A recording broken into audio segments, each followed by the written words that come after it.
மாதா தொலைக்காட்சி அன்புள்ளங்கள் அனைவருக்கும் அன்பான வாழ்த்துகளும் வணக்கங்களும். தயங்கியவர் வென்றதில்லை, துணிந்தவர் தோற்றதில்லை என்ற இந்த சிந்தனையுடன் இன்றைய வந்ததும் தந்ததும் நிகழ்ச்சி வாயிலாக உங்களை சந்திப்பதில் நான் பெருமகிழ்ச்சி அடைகின்றேன். அன்பர்களே, மாதா தொலைக்காட்சியில் பணியாற்றக்கூடிய எங்கள் ஒவ்வொருவருக்கும் நாள்தோறும் உற்சாகத்தையும் உத்வேகத்தையும் கொடுத்து கொண்டிருப்பது கடிதங்கள் வாயிலாக மாதா தொலைக்காட்சியின் நிகழ்ச்சிகள் குறித்தும், நிகழ்ச்சிகள் வாயிலாக நீங்கள் பெற்றுக்கொண்ட நன்மைகள் குறித்தும் நீங்கள் தொடர்ந்து எழுதி அனுப்பி கொண்டிருக்கும் உங்களுடைய கடித கருத்துக்களே ஆகும். அந்த வகையில் இந்த வார கடித கருத்துக்களை கலந்து ஆலோசித்து உங்களோடு இணைந்து உரையாடுவதற்கு இன்று நம்முடைய நிகழ்ச்சிக்கு வருகை தந்திருக்கும் நம்முடைய அன்பு அருட்தந்தை டேவிட் ஆரோக்கியம் அவர்களை உங்கள் அனைவரின் சார்பாக நிகழ்ச்சிக்கு அன்புடன் வரவேற்கின்றேன். வணக்கம் ஃபாதர். வணக்கம். வணக்கம் தமிழ் ஜோஸ், எப்படி சிறப்பாக இருக்கீங்களா? ரொம்ப மகிழ்ச்சியாக இருக்கிற ஃபாதர். நீங்கள்? Very good, very good. எல்லாருமே நல்லா சிறப்பாக போயிட்டுருக்கு, நல்லா இருக்கிறோம். நம்முடைய தாய் நாட்டினுடைய குடியரசு தின விழா, அரசு அமைப்பு சட்டம், இந்த மக்களாட்சிக்கான காரியங்களை நமக்கு வழங்கப்பட்ட ஒரு அற்புதமான வரலாற்று சிறப்பு மிக்க நாள். எனவே 75ஆம் ஆண்டில் அடியெடுத்து வைத்திருப்பது மிக சிறப்பான ஒரு காரியம். அதே நேரத்தில் நேற்றைய தினம் நமது மாதா தொலைக்காட்சி 10 ஆண்டுகளை நிறைவு செய்ய போகிறது. சொல்ல போனால் பிப்ரவரியில் அதனுடைய கொண்டாட்டங்கள் ஒவ்வொரு மறை மாவட்டத்திலும் ஒரு அந்த மறை மாவட்ட அளவிலே இந்த கொண்டாட்டங்கள் கொண்டாடப்பட வேண்டும், மக்களை உற்சாகப்படுத்த வேண்டும். மாதா தொலைக்காட்சிக்காக உழைக்கின்ற ஒவ்வொருவருக்கும் நம்மளால் முடிந்த ஒரு அங்கீகாரத்தை கொடுத்து அவர்களை இன்னும் உற்சாகப்படுத்த வேண்டும் என்ற ஒரு நோக்கிலே ஒவ்வொரு மறை மாவட்டம் இதை நடத்தவிருக்கிறது. அதிலே முதல் முறையாக திருச்சி மறை மாவட்டம் நாம் முதலாக மாதா தொலைக்காட்சியுடைய லட்சணையை நாம் அறிமுகப்படுத்தினோமோ, எங்கே மாதா தொலைக்காட்சியுடைய முதல் பிறந்த விழா கொண்டாட்டங்களை கொண்டாடினோமோ, அதே இடத்துல திருச்சி மறை மாவட்டத்தில் இதனை ஆரம்பித்து வைக்கின்ற ஒரு வாக்கியத்தை கடவுள் நமக்கு கொடுத்துருக்கார். மிக சிறப்பாக ஃபாதர் தீபன் அவர்கள் இதனை அமைத்தெடுத்து சிறப்பாக செய்து காட்டினார். நிறைய மக்கள் வந்திருந்தாங்க. திருச்சி மறை மாவட்ட ஆயர் மேதக ஆயர் ஆரோக்கியராஜ் அவர்கள் மிக சிறப்பாக அதில் பங்கேற்று திருப்பலி நிறைவேற்றி மாதா தொலைக்காட்சியை உற்சாகப்படுத்தினாங்க. அங்கே இருக்கின்ற மறை மாவட்டத்துடைய முதன்மை குரு, அருட்தந்தையர்கள், அருட்சகோதரிகள், இறை மக்கள் என்று அனைவரும் புடைசூழ மிகச் சிறப்பாக இந்த அருங்கொடை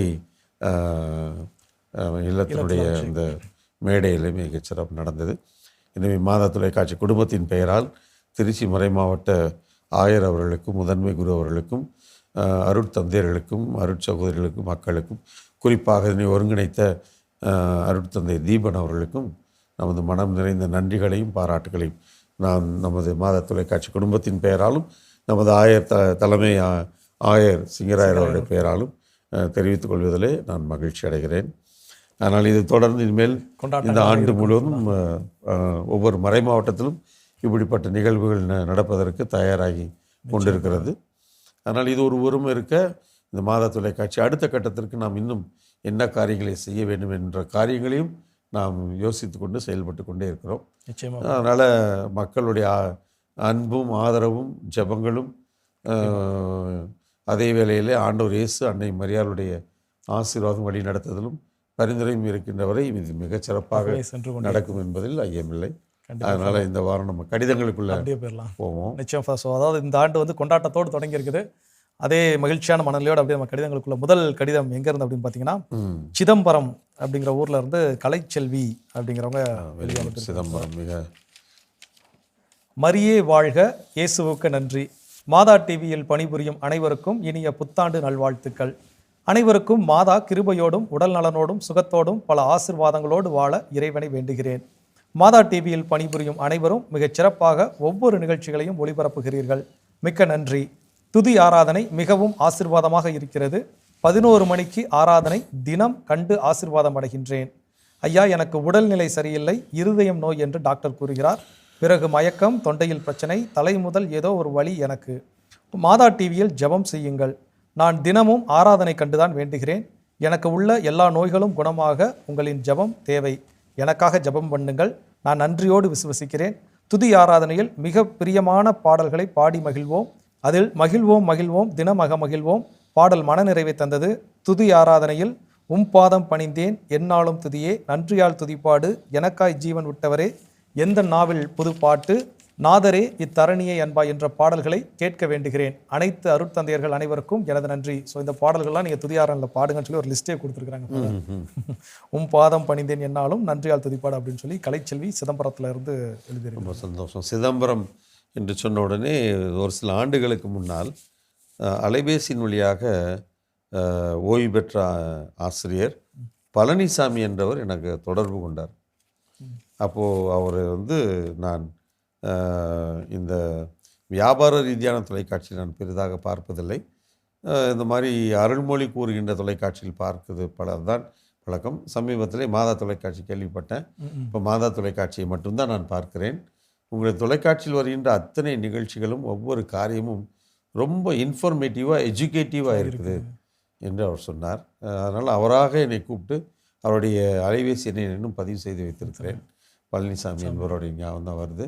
இப்போது சகோதரி கலைச்செல்வி அவர்கள் சிதம்பரத்திலிருந்து கைப்பட கடிதம் எழுதி அனுப்பியிருக்கிறாங்க. கண்டிப்பாக அவங்க பாடல்களை நாங்கள் பாடுவோம். நன்றியால் துதிப்பாடு பல தடவை பாடியிருக்கிறோம், அடிக்கடி பாடியிருக்கிறோம். அடுத்து இன்னொரு பாட்டு கொடுத்துருக்குறாங்க இல்லைங்களா? நிறைய ஒரு பெரிய பட்டியலே நீங்கள் கொடுத்துருக்குறீங்க. கண்டிப்பாக அந்த லிஸ்ட்டு பார்த்து எதெல்லாம் நம்மளால் என்ன செய்து பயிற்சி எடுத்து பாட முடியுமோ கண்டிப்பாக பாடுவோம். நீங்களும் எங்களுக்காக வேண்டிக்கோங்க.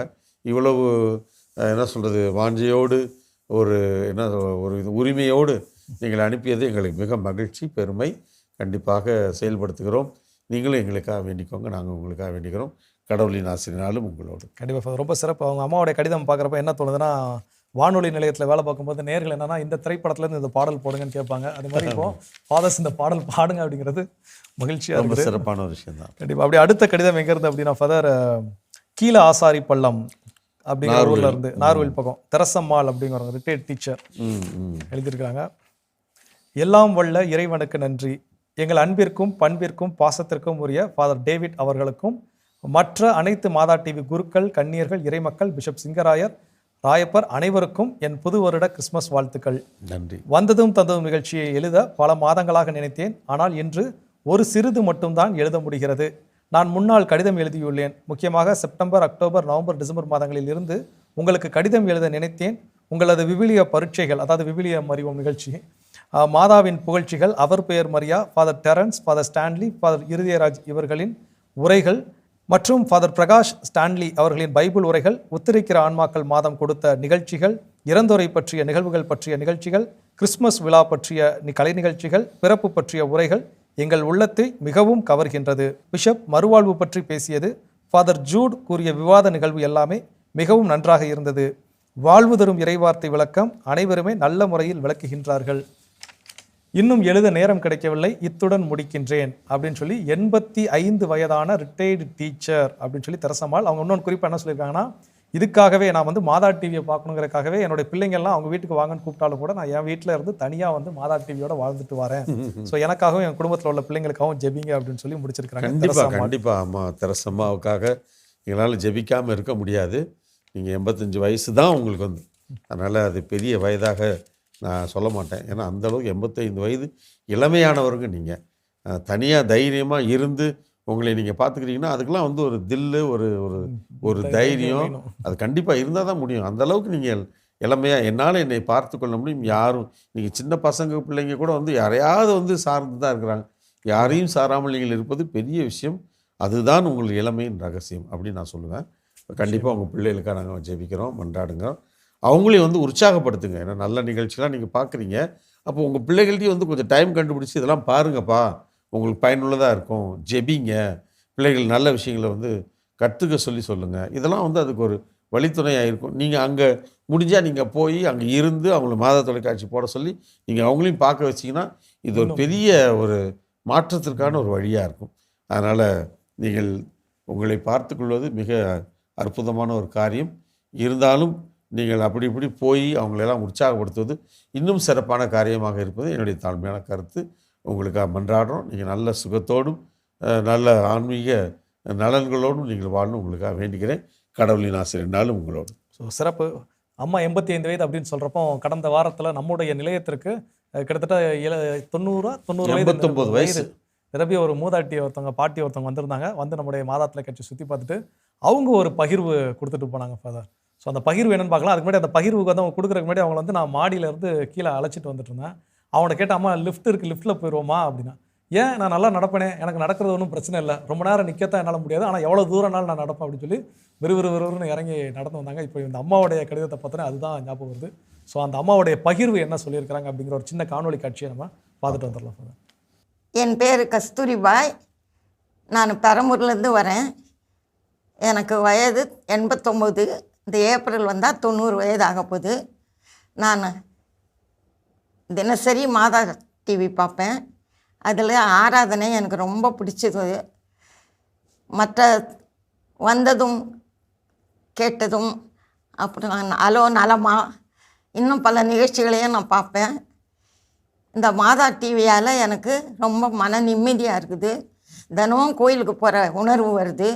மாதா டிவியை பற்றி ஒரே வார்த்தையில் சொல்லணுன்னாக்கா நான் வயசுன்னு தான் சொல்லுவேன். பாலைவனத்தில் இருக்கிற ஆதரவற்றவங்களுக்கு, வழி தெரியாதவங்களுக்கு எல்லாருக்கும் எப்படி அந்த பாலைவன சோலை உதவுகிறதோ அதுபோல் மாதா டிவி வழி தவறியவர்களுக்கும் ஆதரவற்றவர்களுக்கும் திக்கற்றவர்களுக்கும் ஒரு துணையாக இருக்கிறது என்று சொல்ல பிரியப்படுகிறேன்.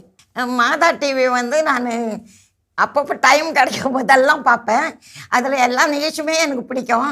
அந்த ஒரு விழா ஒன்று கொண்டாடுவாங்க, அது பிடிக்கும். அப்புறம் தோமாவுடைய சரித்திரத்தை போட்டாங்க, அது பார்த்தேன். அதுலேருந்து தான் நான் அதை பார்க்கவே ஆரம்பித்தேன். நைட்டு 11:30 வரைக்கும் பார்ப்பேன்.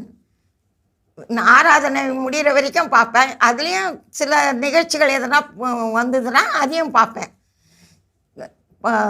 நடுராத்திரியில் கூட சில சமயத்தில் எழுந்து பார்ப்பேன். அதில் வர நிகழ்ச்சிகள் எல்லாம் எனக்கு ரொம்ப பிடிச்சி இருக்குது. பிள்ளைங்களுக்கும் நல்ல அறிவை கொடுக்குது, வாலிபர்களுக்கும் நல்ல பயன்படுது, முதியோருக்கும் அது நல்லா பயன்படுகிறது. அதனால் மாதா டிவி இல்லைன்னு ஒன்றுமே இல்லை. மாதா டிவி தான் எனக்கு ரொம்ப ஆதரவாகவும் அன்பாகவும் ஆதரவாகவும் இருக்கிறது. இயேசுவே என் ஜீவன், இயேசுவே என் உயிர், இயேசுவே என் வாழ்க்கை. ஸோ சிறப்பு, அருமையான ஒரு பகிர்வு, அம்மாவுடைய பகிர்வு. நிகழ்ச்சிகள் என்னெல்லாம் பார்ப்பாங்க அப்படின்னு சொல்லி பெரிய பட்டியல். அவங்களுக்கு ரொம்ப மகிழ்ச்சியாக இருந்துச்சு. உங்ககிட்ட நிறைய விஷயங்கள் பேசினாங்க. சொன்னாங்க. அதாவது அவங்க வந்து சிஎஸ்ஐ சபையை சார்ந்தவங்க. அவங்க அந்த வெஸ்லி சர்ச்சுக்கு தான் போகிறேன் அப்படின்னாங்க.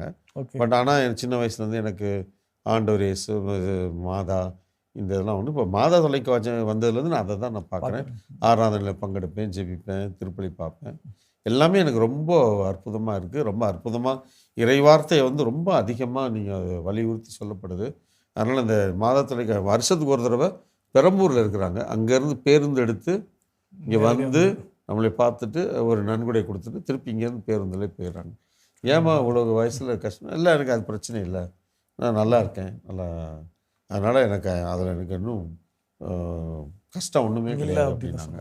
கண்டிப்பாக இது மாதிரி இந்த வாரம் நிறைய பேர் இது மாதிரி சமீபத்தில் கூட பெங்களூர்லேருந்து ஒரு வயதான அம்மா, அவங்க மக, அவங்க தங்கச்சி, அவங்கள வந்து பார்த்துட்டு இதுக்காண்டியே வந்திருந்தாங்க. இது மாதிரி நிறைய பேர் இப்போது சமீபமாக மாதா தொலைக்காட்சியை நான் பார்க்க வேண்டும் என்பதற்காகவே பல ஊர்களேருந்து வரவங்க இங்கே வந்து இருந்து பார்த்துட்டு பேசிட்டு 6ஆம் முறை இருந்துட்டு போகிறாங்க. இது நம்மளுக்கு ரொம்ப மகிழ்ச்சி தான். அந்த அம்மாவுக்கு நமது மனம் நிறைந்த வாழ்த்துக்கள், பாராட்டுக்கள். அவங்க இன்னும் நல்ல சுகத்தோடு, அவங்களுக்கு 89 வயசு, அவங்க அம்மா 105 வயசில் தான் இறந்ததா சொல்லி சொன்னாங்க. அதனால் அந்த குடும்பத்தில் வந்து கடவுள் எல்லாருக்குமே நல்ல நீடிய எட்டி ஆயுள் கொடுத்துருக்கிறாரு. அதுவே நம்மளுக்கு பெரிய மகிழ்ச்சி. கடவுளின் ஆசிரியனால் உங்களோடுமா. ஸோ சிறப்பு ஃபாதர். அப்படியே மீண்டும் இப்போ கடிதங்களுக்குள்ளே அப்படியே போகலாம் ஃபாதர். ஸோ அடுத்த கடிதம் எங்கே இருந்து அப்படின்னா, இங்கே நம்ம சென்னையிலேருந்து தான், சூளைமேடுலேருந்து வந்திருக்குது. ஜோசப் ராஜ் அப்படிங்கிறவர் எழுதி அனுப்பியிருக்கிறாரு. மாதாவை பார்க்காமல் உயர்வில்லை. அதிகாலை எழுந்தது முதல் இரவு உறங்கப் போகும் வரை அன்றாட வாழ்வின் ஓட்டங்கள். பகல் கடந்து மாலை கடந்து இரவும் வந்தது. உணவுக்கு பின் உறக்கமும் கண்களை அழைத்தது. கொஞ்சம் பொறுமனமே, மாதாவை பார்த்துவிட்டு வருகிறேன் என்று மறுமொழி கொடுத்தேன். Good night talk. அரை மணி நேரம். பல மனிதர்களை சந்தித்த உணர்வு, பல நூல்களை படித்தது போன்ற உணர்வு, வாழ்க்கையை தேடுவதற்கான ஒரு வழி, கொஞ்சம் சிந்தனை, நிறைய அமைதி, ஒரு நாளை திரும்பி பார்க்க வைக்கும் கருத்துக்கள், ஒரு சுய ஆய்வுக்கான அழைப்பு, புனிதர்களின் வாழ்க்கை அறிதல், நாளைக்கு செய்ய வேண்டிய சிறு கடமை, இல்லை இல்லை அன்பு செயல், என ஒவ்வொன்றும் கண்முன்னே பாடங்களாக ஒளிர்கின்றது. வாழ்க்கை பாடங்களாய் மனதில் நுழைந்து இதயத்தில் கலக்கிறது. மனது வைத்தால் துணிவுடன் தொடர்ந்து மாற்றங்கள் நமக்குள் நாளும் சாத்தியமே. இது மாதாவின் வழியே எனக்கு கிடைத்த அரிய வாய்ப்பு. பார்க்கிறேன், மகிழ்கிறேன், பயனுற வாழ்க்கை பயணம் தொடர்கிறேன். இது எனக்கு குட் நைட் டாக் அல்ல, குட் லைஃப் டாக் என்பேன்.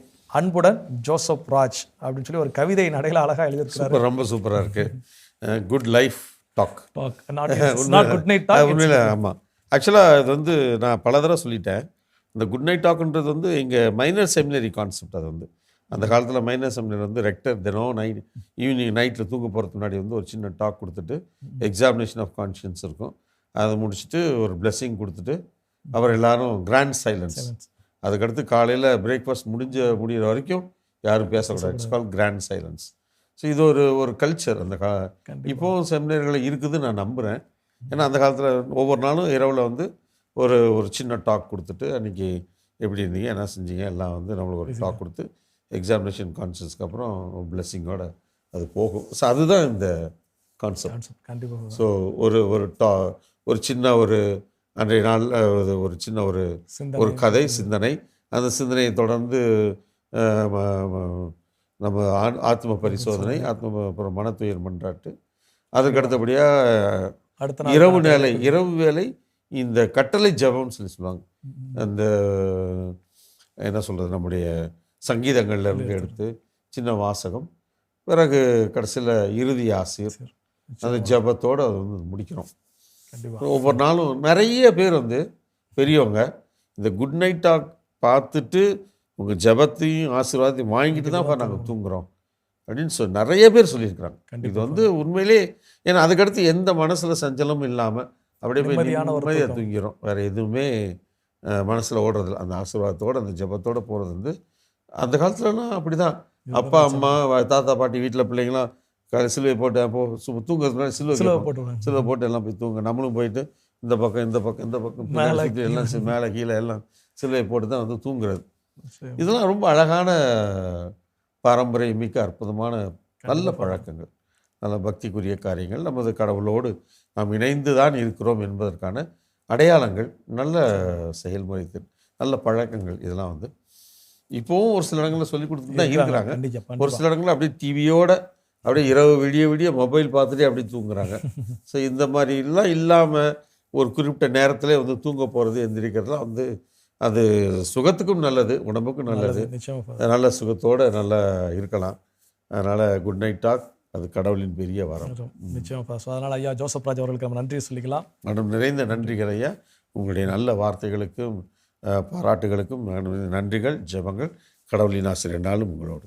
சிறப்பு ஃபாதர். அப்படியே அடுத்த கடிதம் எங்கேருந்து அப்படின்னா வசந்தா விஸ்வநாதன் அப்படிங்கிறவங்க பெங்களூர்ல இருந்து எழுதியிருக்கிறாங்க ஃபாதர். வசந்தா விஸ்வநாதன். அன்புடையர் ஃபாதர், அவங்களை வந்து அவங்க என்ன பண்ணிட்டாங்க அப்படின்னா பிஷப்பா மாற்றிட்டாங்க. மோஸ்ட் ரெவரண்ட் ஃபாதர் டேவிட் அப்படின்னு சொல்லி போட்டிருக்கிறாங்க. அவர்களுக்கு பணிவான ஸ்தோத்திரம் மற்றும் மாதா குடும்பத்தார் அனைவருக்கும் புத்தாண்டு நல்வாழ்த்துக்கள். தங்களின் வாழ்த்து மடலுக்கு நன்றி. எங்களை நினைவில் வைத்திருப்பதற்கு மிகவும் நன்றி. எங்கள் குடும்பத்திற்காக ஜெபிக்கவும் அப்படின்னு சொல்லி இன்னைக்கு வந்து அவங்க எழுதின தேதி 19/1/2024 அன்னைக்கு வந்து மாதா தொலைக்காட்சிக்கு நான் காணிக்கை அனுப்பியிருக்கிறேன், வாங்கிக்கோங்க அப்படின்னு சொல்லிட்டு. மாதா டிவி எங்களை போன்றவர்களுக்கு தெய்வம் தந்த வரப்பிரசாதம். மாதாவுக்கும் ஆண்டவருக்கும் கோடான கோடி ஸ்தோத்திரம். நாங்கள் ஆராதனை நிகழ்ச்சிக்கு அடிமை. இதை பார்க்கவில்லை என்றால் எதையோ இழந்ததை போல் ஆகிறது. காரணம், கரண்ட் கட் ஆனாலும் இரவில் எப்படியாவது பார்த்து விடுவோம். தினமும் காலை பூசை, மதியம் 1 மணி பூசை, அடைக்கல மாதா பூசை, பூண்டி மாதா பூசை, இடைக்காட்டூர் திருஇறுதி ஆண்டவர் பூசை, மாலை புனித வேளாங்கண்ணி மாதா பூசை, பெசன்ட் நகர் பூசை காண்பது எங்களுக்கு பழக்கம். நன்றி, ஸ்தோத்திரம், சோ ஸ்வீட் அப்படின்னு போட்டு மிஸ்ஸஸ் பி வசந்தா விஸ்வநாதன் அப்படிங்கிறவங்க பெங்களூர்ல இருந்து எழுதியிருக்கிறாங்க. கடைசியாக ஒரு சின்ன 3 லைன். மாதா டிவியை மனதார வாழ்த்துகிறோம். மாதா டிவி பார்ப்பது மனதிற்கு இனியது. மாதா டிவி எங்கள் மனதில் நிலைத்து இருக்கிறது அப்படின்னு சொல்லி கொடுத்துருக்குறாங்க. நான் தான் சொன்னேன், சோ ஸ்வீட். வசந்தா விஸ்வநாதன் பேரே ரொம்ப ரொம்ப ரம்யமாக இருக்குது, ஸ்வீட்டாக இருக்குது. வசந்தா விஸ்வநாதன் வேலை வேண்டும் அப்படின்ற மாதிரி ரொம்ப சந்தோஷமாக உங்கள் கடிதத்தை கேட்கும் போதே அவ்வளோ ஒரு நல்ல ஒரு மாதிரி ரொம்ப பெப்பியாக ரொம்ப நல்லா இருக்குது. நீங்கள் அது வந்து எல்லா பக்திக்குரிய காரியங்களிலும் திருப்பலி, நற்கருணை ஆராதனை, ஜெபமாலை, இந்த மாதிரி காரியங்கள் எல்லாம் நாங்கள் பங்கெடுக்கிறோம்னு நீங்கள் போட்டுக்கிறீங்க. உண்மையிலே அது உங்களுக்கு ரொம்ப பயனுள்ளதாக இருக்கும்னு நாங்கள் நம்புகிறோம். அதே நேரத்தில் ஞாயிற்றுக்கிழமை திருப்பலிக்கு ஆலயத்திற்கு செல்வதற்கு நீங்கள் மறக்கக்கூடாது. கட்டாயம் கோயில் நீங்கள் நல்ல சுகத்தோடு உங்களால் போக முடியும் என்று சொன்னால் கட்டாயம் நீங்கள் ஞாயிறு திருப்பலியிலே பங்கு ஆலைகளில் பங்கெடுத்து நற்கருணையை பெற்றுக்கொள்வது அது மிக மிக அவசியமானது. அது கண்டிப்பாக அதை நம்ம செய்யணும். முடியல, இல்லை நாங்கள் சுகமில்லாதவங்க அப்படின்னா ஏன்னா உங்களை அந்த விஷயங்களை குறித்து நீங்கள் ஒன்றும் சொல்ல, அப்போ நீங்கள் நல்ல சுகத்தோடு தான் இருக்கிறீங்க நான் நம்புகிறேன். அதனால் கண்டிப்பாக அதை ஒவ்வொரு நாளும் இது உங்களுக்கு ஒரு ஞான வழிகாட்டி. மாதா தொலைக்காட்சி ஒரு ஞான வழிகாட்டி, கடவுளுடைய பிரசன்னத்தை உணர்த்துகின்ற ஒரு மாபெரும் கருவி, கடவுளோடு உங்களை இணைத்து கொள்வதற்கான ஒரு உதவி. அதனால் அதை நீங்கள் அப்படி பயன்படுத்திக்கோங்க.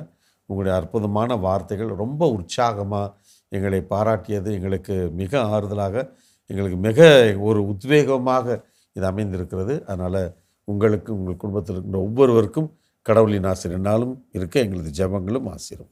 ஸோ கண்டிப்பாக ஃபாதர், அந்த அம்மா நம்ம கூட ரொம்ப பக்கத்தில் உட்காந்து பேசின மாதிரியான ஒரு ஃபீல் அந்த துணியிலே அந்த கடிதங்கள் எழுதியிருந்தாங்க. ஸோ ரொம்ப மகிழ்ச்சி ஃபாதர். எனக்கு நிறைய கடிதங்கள், அது குறிப்பாக என்னன்னா நம்முடைய ஒவ்வொரு வந்ததும் நிகழ்ச்சி ஒவ்வொரு வாரமும் எப்படி இருக்குது அப்படின்னா, ஒன்று குழந்தைகளோட கடிதமாக அந்த வாரம் இடம்பெறுது, இல்லை பெரியவங்களுடைய கடிதமாக இடம்பெறுது. அந்த வகையில் எனக்கு நிறைய மூத்த மக்களுடைய கடிதங்கள் படிச்சிருக்கிறோம், காணொலி காட்சி பார்த்துருக்கிறோம். ரொம்ப மகிழ்ச்சி, மனதிற்கு நிறைவாக இருக்கிறது. நிறைவாக ஒரு சிறிய ஜபத்துடன் நம்ம நிகழ்ச்சி நிறைவு செய்யலாம். இனியதைகளே, மிக்க மகிழ்ச்சி. தொடர்ந்து இந்த மாதா தொலைக்காட்சியுடைய பயணம் இன்னும் சிறப்பாக அமைய உங்களது ஜெபங்கள். இன்னும் வருகின்ற தபசு காலம் மிக விரைவாக அண்மையில் வரவிருக்கிறது. அதற்கான அநேக காரியங்களை உங்களுக்காக தயார் செய்து கொண்டு இருக்கிறார்கள். நிறைய காரியங்கள், புதிதான காரியங்கள் வர காத்திருக்கின்றன.